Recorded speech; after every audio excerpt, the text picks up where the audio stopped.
Elvis Aaron Presley was born on January 8, 1935, in a two-room shotgun house in Tupelo, Mississippi, to Vernon and Gladys Presley.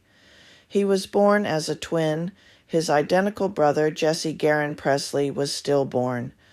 This loss deeply affected his family, especially his mother Gladys, who was very protective of Elvis. Throughout the Presley family was poor, moving from house to house and struggling to make ends meet.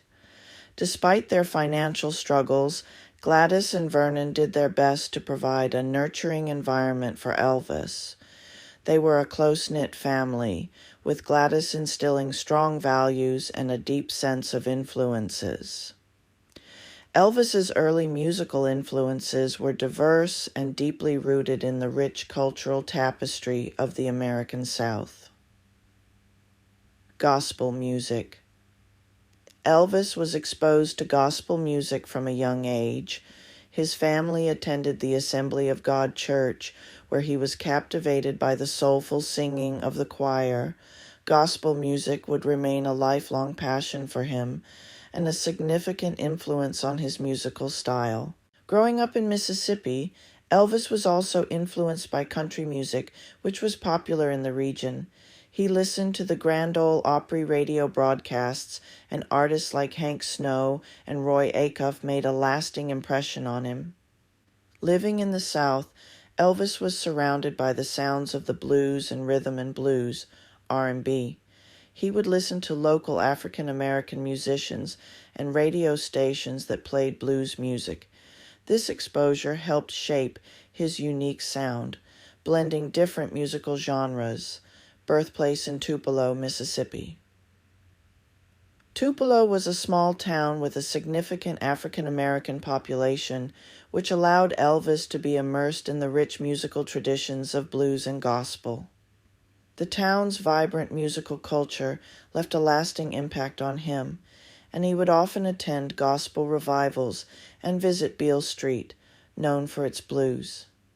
In November 1948, the Presley family moved to Memphis, Tennessee, in search of better opportunities. Memphis was a bustling city with a thriving music scene, and it played a crucial role in Elvis's development as an artist. In Memphis, Elvis continued to explore his musical interests. He frequented record stores and listened to a variety of music. His big break came in 1953 when he recorded a few songs at Sun Studio, run by Sam Phillips. This moment marked the beginning of his professional music career. Elvis would spend time on Beal Street, absorbing the sounds of blues, R&B, and jazz. The street was a hub for African American culture and music, and it had a profound influence on his musical style. Elvis Presley's early life and influences were shaped by his humble beginnings in Tupelo, Mississippi, and his formative years in Memphis, Tennessee.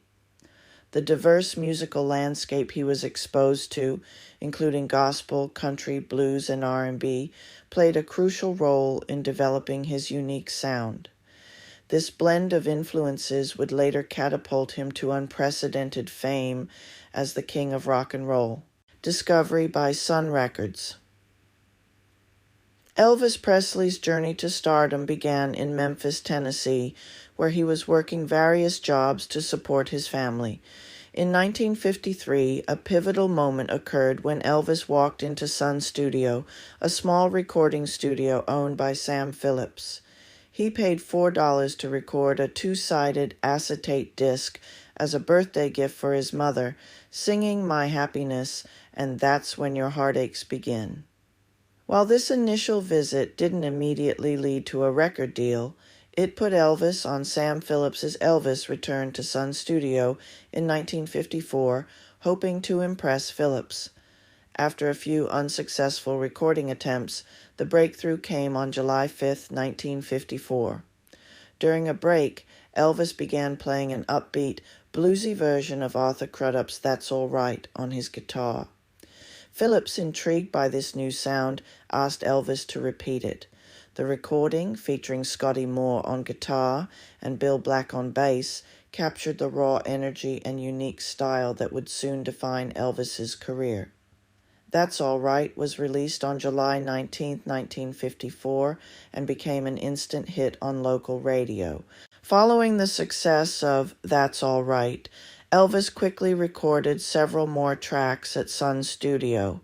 His blend of country, blues, and rhythm and blues was unlike anything heard before, and it resonated with a wide audience. Some of his early hits included Blue Moon of Kentucky, the B-side to That's All Right. This song was a reworked version of a bluegrass tune by Bill Monroe. Elvis's upbeat, rockabilly rendition further showcased his ability to blend different musical styles. Good Rockin' Tonight, released in September 1954, this cover of Wynonie Harris's R&B hit continued to build Elvis's reputation as a dynamic new artist. Milk Cow Blues Boogie, released in 1955, this song highlighted Elvis's rockabilly roots and featured his energetic vocal style and innovative musical arrangements. By late 1955, Elvis's growing popularity caught the attention of major record labels. RCA Victor, recognizing his potential, bought out his contract from Sun Records for $35,000, a substantial sum at the time. This move gave Elvis access to better recording facilities and broader distribution, setting the stage Heartbreak Hotel. In January 1956, Elvis recorded Heartbreak Hotel, his first single with RCA Victor. Released on January 27, 1956, the song was a dramatic departure from his previous recordings, featuring a haunting melody and somber lyrics inspired by a newspaper article about a man's suicide. Heartbreak Hotel became Elvis's first #1 hit on the Billboard pop charts and solidified his status as a national sensation.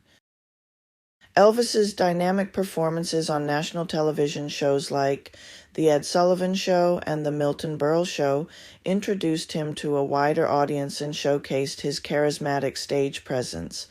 His gyrating hips and energetic performances caused a sensation, earning both adoration from fans and criticism from more conservative segments of society. Conclusion: Elvis Presley's rise to fame was marked by his discovery at Sun Records and the release of groundbreaking early hits like That's All Right and Heartbreak Hotel. His unique blend of musical influences, combined with his charismatic stage presence, quickly captivated audiences and propelled him to become one of the most influential and iconic figures in music history.